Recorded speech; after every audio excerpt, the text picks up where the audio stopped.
Hey guys, welcome to a new video. This is the video that I promised you guys I would do on the transcript of the behind the scenes of what's going on behind Redbubble. If you haven't seen the first video, I'll leave a link in the description. We went over all the financials behind Redbubble and really what is the trajectory of the company specifically from a strategic standpoint and the outcomes that people specifically want.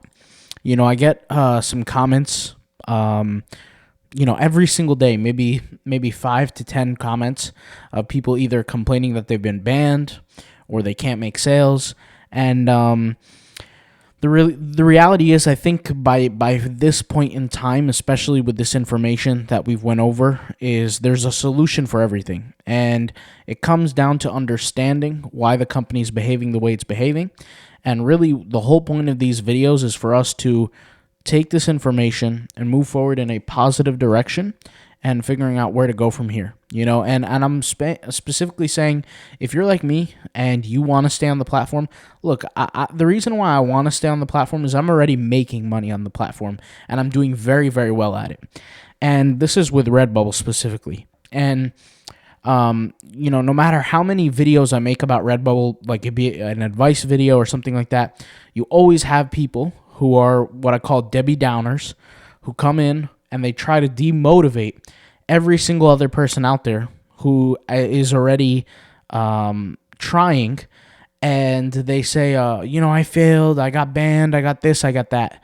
And to be honest, I don't have time for those kind of people. And the reason why I say that is because I can't make someone else want to be successful. I can only help the people that are already in the same boat as me, that want to be successful.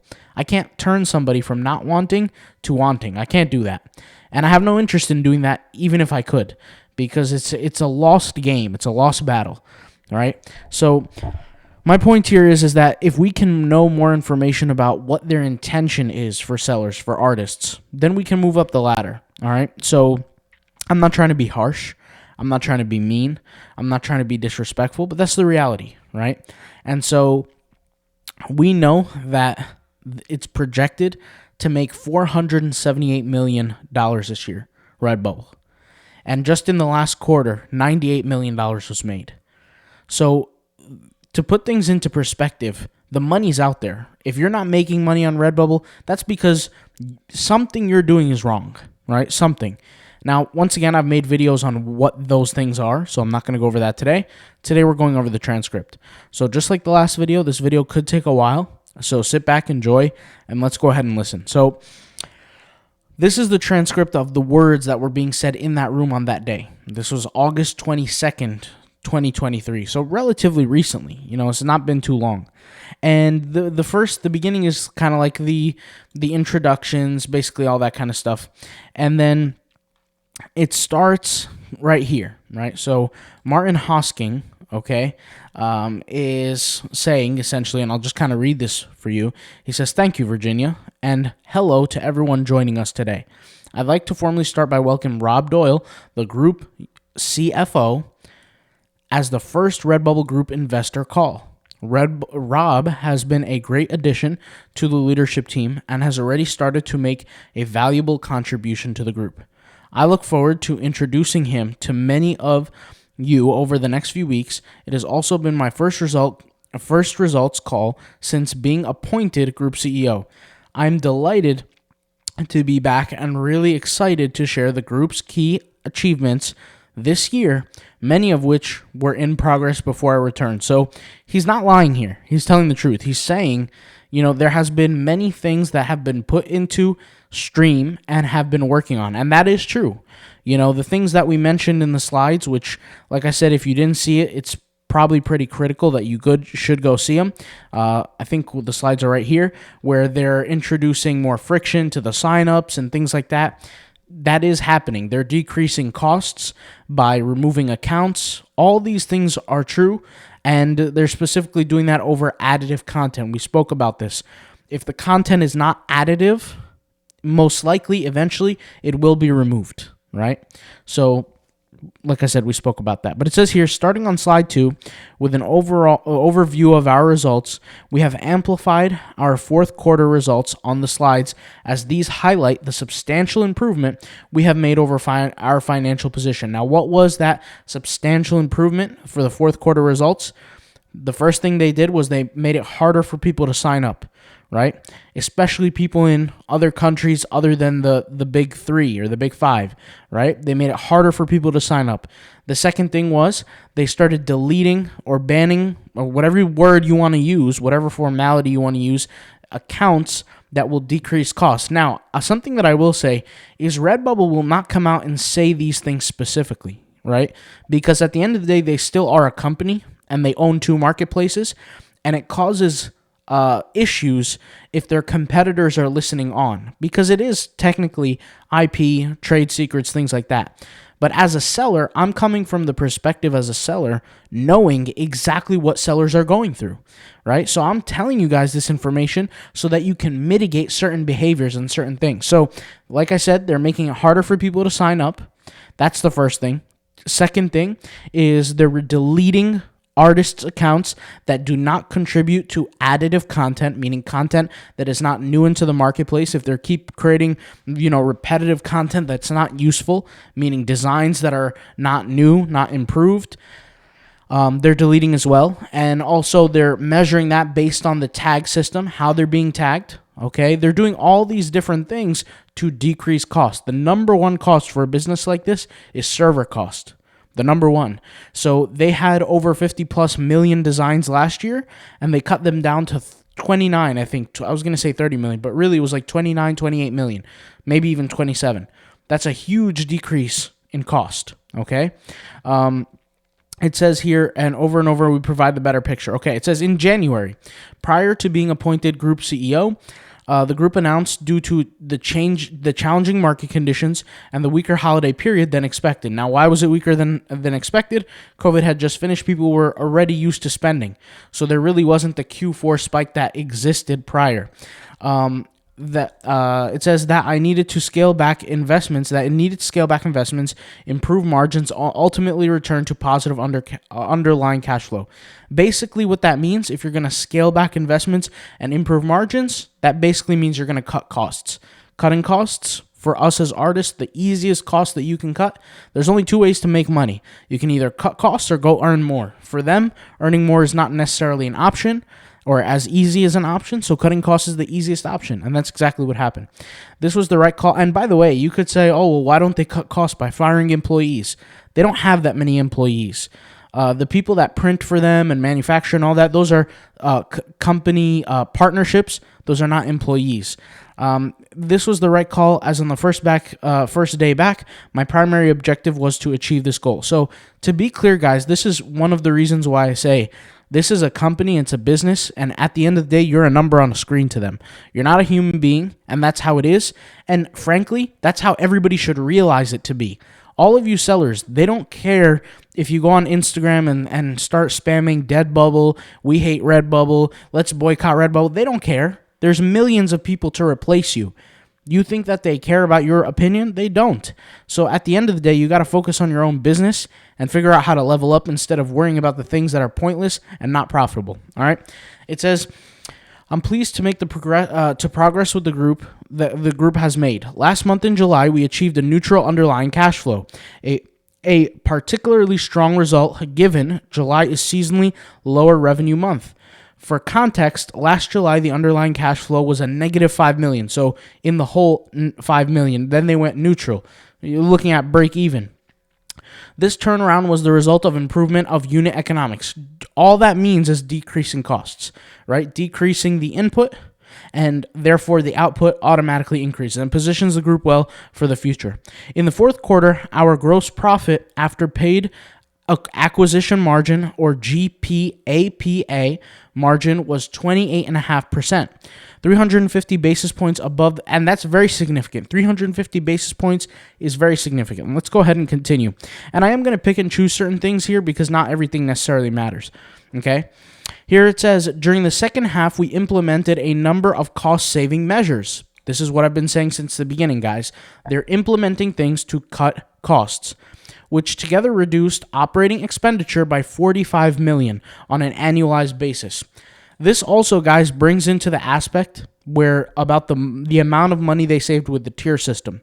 I've said this before to you guys, but if you're in the lower tiers, like the lowest tier, and by the way, I do have accounts in the lowest tier, their goal is not necessarily to charge you or make money off of you. That wasn't necessarily their goal.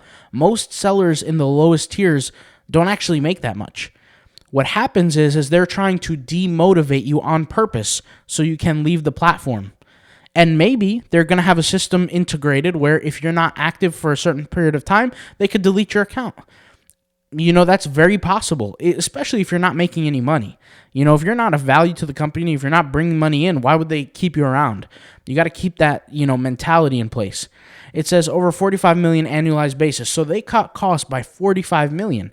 I think only $1.7 million was made from the implementation of the tier system. So 1.7 out of 45 million is not that much. The way that they got to the 45 million was literally cutting costs on the servers, right? So we have started the new financial year on stable footing, and I'm confident that the group will build on the position in the fiscal year of 24.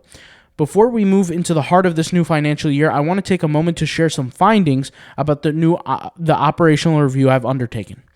First and foremost, I want to emphasize the process reinforced my view that the group consists of two well-established marketplaces, Redbubble and TeePublic, with strong unit economics. Just basically meaning that, guys, TeePublic and Redbubble do bring money in, okay? They bring a lot of money. It doesn't mean they're profitable, but they bring a lot of cash. Both marketplaces can and should operate profitably. So based on the amount of money they're making, they should operate profitably. So the only goal here is to cut costs. In recent years, we have not made the most of these two assets. And if we could have our time again, there would be things we should have done differently. While I was not the CEO of the group when these mistakes were made, I was the director and share some accountability. When Group acquired TeePublic, we were not clear on how TeePublic and Redbubble would operate together. In many respects, certainly aided by the same name. The Redbubble marketplace had acted like a group entity, and TeePublic's relationship has not been formalized with it. While there has been some sharing of ideas and resources across two marketplaces, this has been an ad hoc. So essentially what he's saying here is that they worked at one point in time before he was CEO, right? He was a director. There were mistakes being made, and one of those mistakes being that TeePublic and Redbubble were kind of separate entities. They were not necessarily working together, and there were maybe some ideas that were similar across, but not entirely. And this is also what I said, guys, is where they're using TeePublic, or they should be using TeePublic, in my opinion, and they are. And based on the evidence of what they're doing, it shows it. They're using TeePublic as a field guide, as a marker for the future reference of where they're going to move and the things that they're going to do. So before they implement a change on Redbubble, they're going to see how it works on TeePublic. And some of those changes weren't necessarily changes. That's how TeePublic begat. And to put things into place, if you started on TeePublic years ago, you weren't just accepted into the marketplace automatically. With Redbubble, you absolutely were, and I've said this in the last video. But now, Redbubble is adapting to the nature of TeePublic. So like I said, if you want to predict where Redbubble is going to end up, look at what TeePublic's doing, and it's only going to get, more and more profound. Anyways, so it says here, to address this, we restructured the organization to more clearly define the group and the two operating companies, TeePublic and Redbubble. This is meaningless. They're just sitting here saying that the renaming of the difference between Redbubble and Redbubble that manages the TeePublic and Redbubble business. So since Redbubble owns TeePublic and Redbubble, right, you have redbubble.com, which is the actual website that me and you use. And then you have TeePublic and Redbubble, which is managed by the Redbubble group. And so all they're saying is they're going to rename it a certain period of time in the year. They're going to rename it to the Redbubble group, which is irrelevant. That has nothing to do with us. We really don't care about that. At the beginning of fiscal year 23, we announced the stepping up of our investment across the group. We had expected consumer demand to plateau at higher levels observed during this pandemic and aligned at our cost base. And by the way, guys, the reason why there was more demand during the pandemic is because of the stimulus money. And this is what, unfortunately, a lot of people, especially in low-income communities, do not understand. When the government gives you free money, guys, majority of people are going to spend it because majority of people don't even have money to begin with. When they spend that money, what happens? It goes into the economies of the larger businesses. You're talking the Amazons. Redbubble is going to acquire some of it. Obviously, you saw their income go up, but you're looking at Amazons, Walmarts, etc. And the reason why this matters is because what happens is when there's more spending, the market tends to adapt. Things cost more money because there's more spending. And because of inflation. So people have more money to spend, right? Things cost more money, and then the stimulus stops, and then the costs rise, but people are not getting the stimulus money anymore, and they're left in a position of obscurity. They're screwed, right?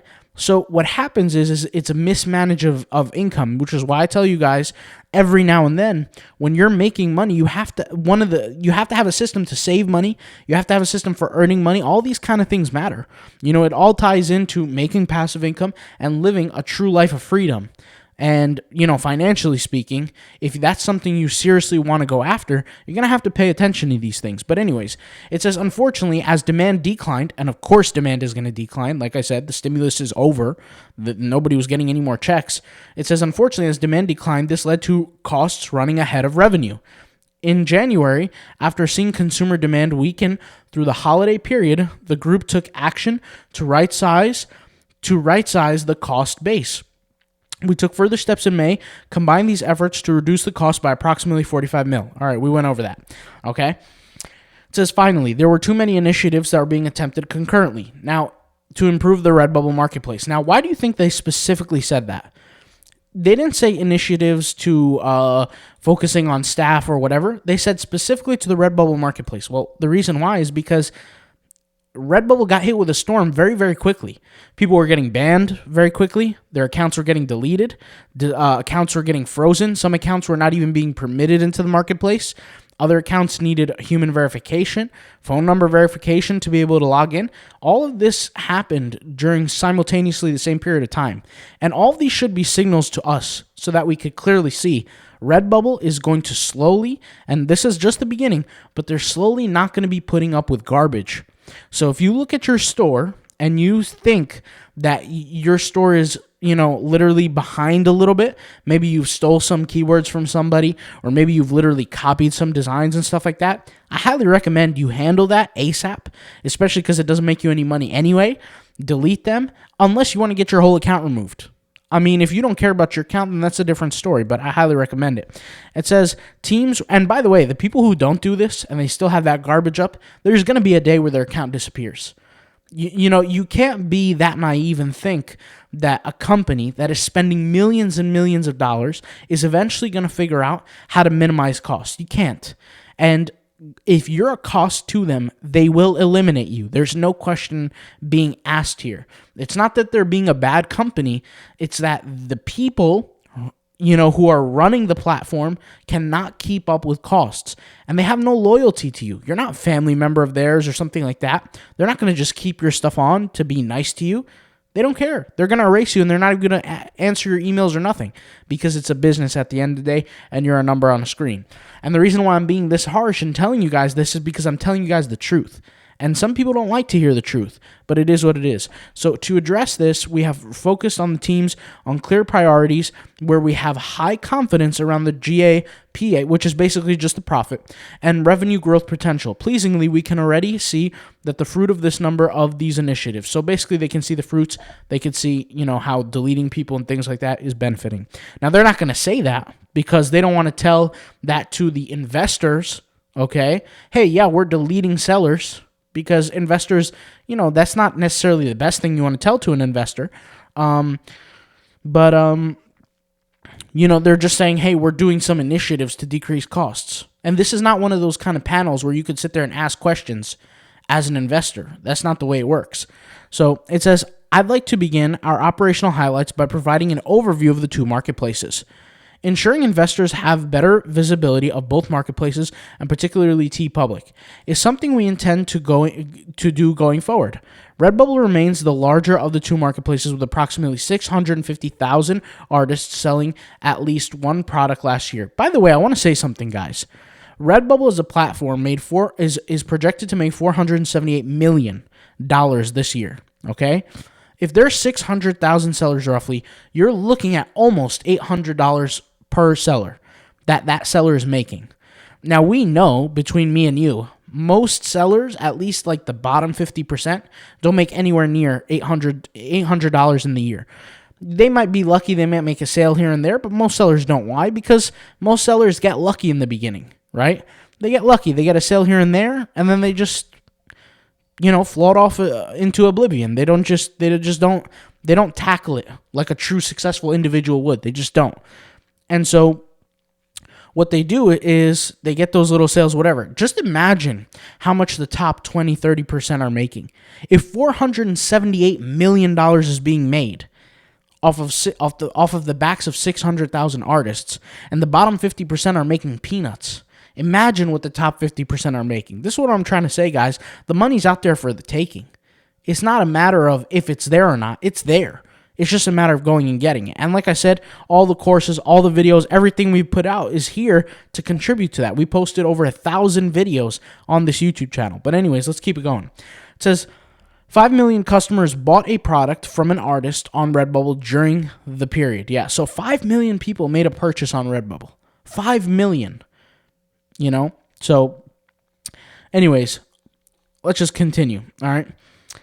It says here, this is something that I want to pay attention to, because this is where they're just reiterating the stats that we saw on the slides, which really don't matter to me. It says here, we have also introduced account tiers and associated fees from some accounts. This initiative was designed to encourage the uploading of additive content to the marketplace and recognize and reward artists who invest time creating unique products to their customers' love. This is what I'm trying to say, guys. When you see, and this is one of the things that's crazy to me, when the trends happen, this is why I say there's no point of following trends. And Redbubble is literally saying here to your face that there's no point in doing it. What happens when a trend comes up in Redbubble? People see a trend, right? Through the search, that little lightning bolt icon next to the trend. They search it, they click on it, they see the designs are being made. Guess what they do? They go, they copy the tags off of designs. They create literally, basically the exact same designs. They copy the tags and they paste it and they put the designs up. And they think that they're doing something for themselves. They think they're going to make money. And I can guarantee you they won't. And literally, what they're saying here in coded tongue, basically, they're saying, we encourage the uploading of additive content. When you're behaving like that and you're uploading the same garbage that other people are uploading, is that additive content? Absolutely not. And what's going to happen when you don't upload additive content? You're going to get the same reward that most other failures do. And they're going to fail as well. And once again, I'm being harsh here and calling them failures because I'm not going to sugarcoat things in this video. It's a reality. If these people enter the platform, screw around, don't take things seriously, or maybe even come in with lack of knowledge, they're going to hurt themselves financially. They're wasting their time. They can go on a street corner and beg and they'll make more money. But most importantly, they're selling themselves a lie. They think that they're getting somewhere. They're not. All right? But it says additive content to the marketplace to recognize and reward artists who invest time in creating unique products that their customers love. Signals generated from the account activity are used to continually automatically evaluate accounts. Account activity like uploading new designs, adding social links, or reaching a sales threshold can prompt a tier review. The introduction of account tiers is driving positive behaviors on the marketplace, which can lead to 12,000 accounts being upgraded from standard to premium in the first 2 months after the program was rolled out. So 12,000 accounts improved, and they were upgraded in their eyes. Right? So there might be some accounts that may be improved as well, but they weren't chosen for the upgrade, which is fine. Everybody's going to have their time if they do what's proper. Okay? And guys, keep this in mind. At the end of the day, the one stat that doesn't lie is your sales. That's the one thing that doesn't lie, is your income, your sales. Right? You can ask somebody, how well do you do on Redbubble? And they could tell you this whole story on how well they do and how hard they work and all this. But you can ask one question to find the real answer. How much money do you make? It's just that simple, right? So All these things are important. But anyways, the combined impact of these initiatives on the marketplace is highlighted by the graph to the right slide, to the right of the slide, which basically they're talking about the slides that we showed in the last video. If you guys want to see them, you can go ahead and see them. We'll throw them up there. And it says here, in addition to improving quality of the content uploaded to the marketplace, and to be clear, guys, how do you think that they've done that? How do you think they quote-unquote improved the quality of the content? It's by deleting the garbage. That's exactly what I'm trying to tell you. They're deleting stuff that is not good. How do you think they're doing that? How do you think they're improving the marketplace? They're getting rid of the trash. That's what they're doing. How do you purify water? You boil it. You boil the impurities out. You kill off the bad ones, right? So that's the point. This is what I'm trying to tell you guys. It will happen to you. You will get banned. You will get your account removed. You will get your garbage designs deleted. Your whole account will vanish if you do not take this seriously, right? It says, we are currently using AI to detect highly similar content that previously evaded our duplicate detection technology, and to preempt customer search terms. So literally, they're stating here that they're using AI to detect highly similar content. I mean, there's nothing else I need to say here. In fact, I should just probably end the video here. It's literally saying, we are currently using AI to detect highly similar content that previously evaded our duplicate detection technology. So guys, if you guys have accounts, and this is the last thing I'm going to say. I'm going to end the video here. I'm not even going to continue. If you have accounts that literally copycat it, either delete your content or you're in for it. You're going to get your account banned. I mean, it's just a matter of time. All right?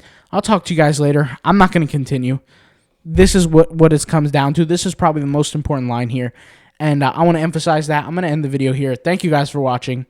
And I'll see you guys soon. All right? Peace out. Bye.